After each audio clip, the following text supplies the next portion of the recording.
amigos da TV Mundo Maior, começa agora o programa Ciência e Espiritualidade.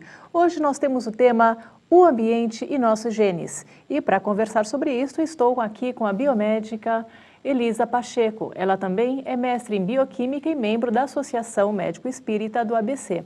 Bom, Elisa, muito obrigada por estar aqui no Ciência e Espiritualidade. E, bom, eu vou começar com uma pergunta simples. O ambiente realmente pode interferir em nossos genes? Olá, Giovana, é um prazer estar aqui com vocês. Sim, cada dia mais a gente sabe que o ambiente pode interferir com a expressão dos nossos genes. Como isso acontece, tem diversos mecanismos envolvidos. A gente não tem todas as respostas, né? Mas, essencialmente, nós vamos estar falando de uma área que a gente chama de epigenética. Tá. O que é a epigenética, né? É o controle da expressão gênica sem alteração da sequência gênica, né? Ou seja, o nosso gene, né, o nosso lado, para ficar um pouco mais fácil para o pessoal de casa entender, o nosso lado interno, o nosso gene, o que comanda, não muda. O que pode mudar é o que as pessoas vão perceber em nós. Então, tudo que as células fazem depende da informação que está contida no DNA, que está no núcleo das nossas células. Então, esse DNA contém o que a gente chama de gene, sendo que os genes vão dar as informações para as células produzirem tudo o que elas precisam, as proteínas, os hormônios, os nossos neurotransmissores, para fazer o nosso organismo funcionar. A questão é, a gente sabe que se eu tiver uma alteração na sequência gênica, quer dizer, lá nas bases nitrogenadas do DNA, isso vai causar uma alteração no produto desse gene. Então, eventualmente, causando o que a gente chama de doença genética. Agora, o que a gente atualmente tem estudado bastante, né, é quando não existe alteração gênica, ou seja, não tem nenhuma mutação nessa sequência do DNA, mesmo assim, esses genes estão sendo expressos de maneira diferente. Isso pode acontecer, isso acontece, na verdade, o tempo todo, porque as nossas células lançam mão de mecanismos de regulação da expressão gênica, né? Regular como nós vamos expressar, produzir os produtos relacionados a esse gene.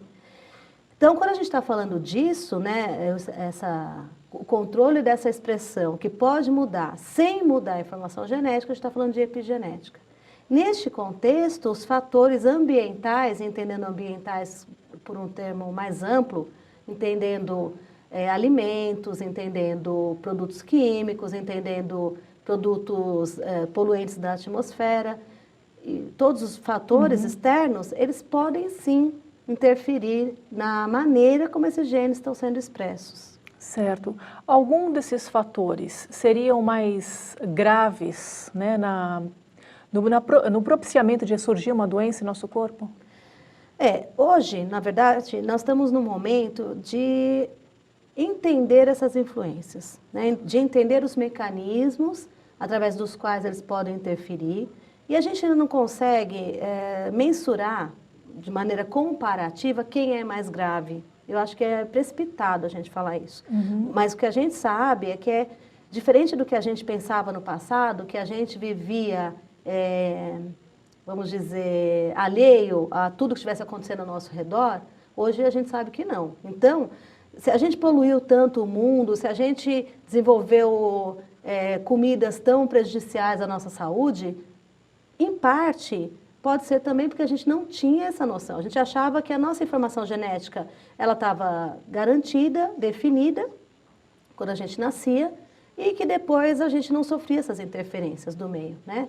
E hoje a gente sabe que não. Então, um componente que se sabe bastante sobre ele é o cigarro, né? Já se sabe que tem milhares de componentes químicos diferentes no cigarro e tem muitos estudos mostrando a influência dessa ação do cigarro na gestação e depois no desenvolvimento da criança. Né? No caso, na gestação,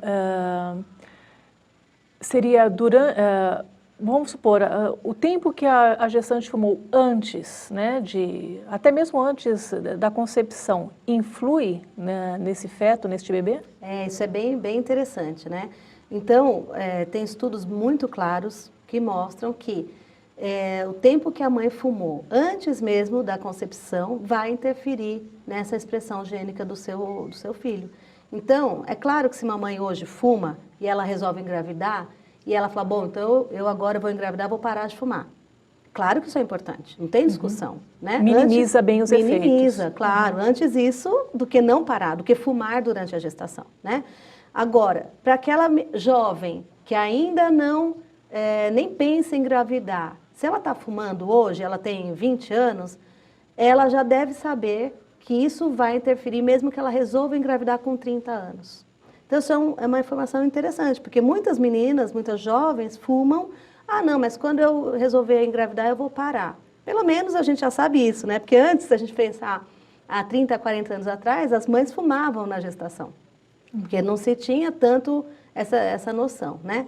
Mas hoje já se sabe, fumar durante a gestação está associado com baixo peso ao nascimento. O que é o problema do baixo peso? As crianças têm mais dificuldade em adquirir elementos de resposta imunológica, elementos de tolerância à glicose, quando ela nasce numa situação de baixo peso. E não existe nenhuma dúvida mais da relação do cigarro com o baixo peso. Agora, o que mais a gente está entendendo? Isso que a gente acabou de falar, né? Não é só parar de fumar quando eu engravido. O ideal é não fumar, principalmente por causa disso. Se eu fumei durante 10 anos e eu vou resolver engravidar, isto vai ter uma interferência através de mecanismos epigenéticos, que é de metilação, ligação de grupos metil, que vão silenciar genes, liberar outros, e isso vai ter uma interferência. Certo. Bom, e mesmo assim a pessoa que não teve essa informação, continuou fumando, acaba desenvolvendo vários tipos de doenças coronárias, né, cardiovasculares, que não existiam na família, ou outros tipos de câncer, enfim, uma infinidade de doenças, eu diria. Assim, é até difícil a gente dizer em relação ao cigarro, já que são muitos elementos, né? Mas hoje a gente não tem nenhuma dúvida em relação, por exemplo, ao câncer de pulmão e tal, né? Agora, não necessariamente por esses mesmos mecanismos epigenéticos, né? Tá. São mecanismos, muitas vezes, que podem ser epigenéticos ou não, mas sim, a influência do cigarro está relacionada com muitas doenças diferentes, né? As doenças cardiovasculares, mas não sempre pelo mesmo mecanismo, né? Agora, quando a gente pensa nessa regulação, a gente pensa na interferência ao longo do tempo, isso que eu acho que é bem interessante a gente pensar, né? Assim como o tabaco, né, ele tem esses efeitos negativos, o álcool também teria? O álcool também, né, e assim como diversos outros poluentes atmosféricos, né. Então, o álcool a gente sabe do mecanismo de toxicidade dele, que é relacionado com um componente específico, mas através de mecanismos epigenéticos ele também está associado. Certo. Bom, a gente vai continuar falando então sobre esses efeitos no nosso próximo bloco. Voltamos já já.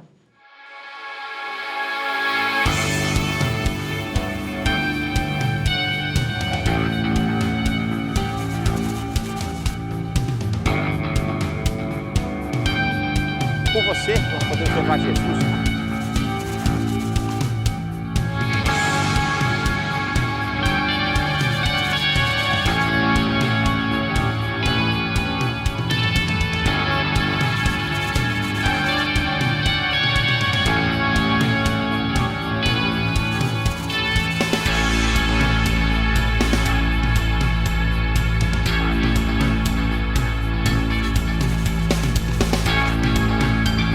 Invista neste canal.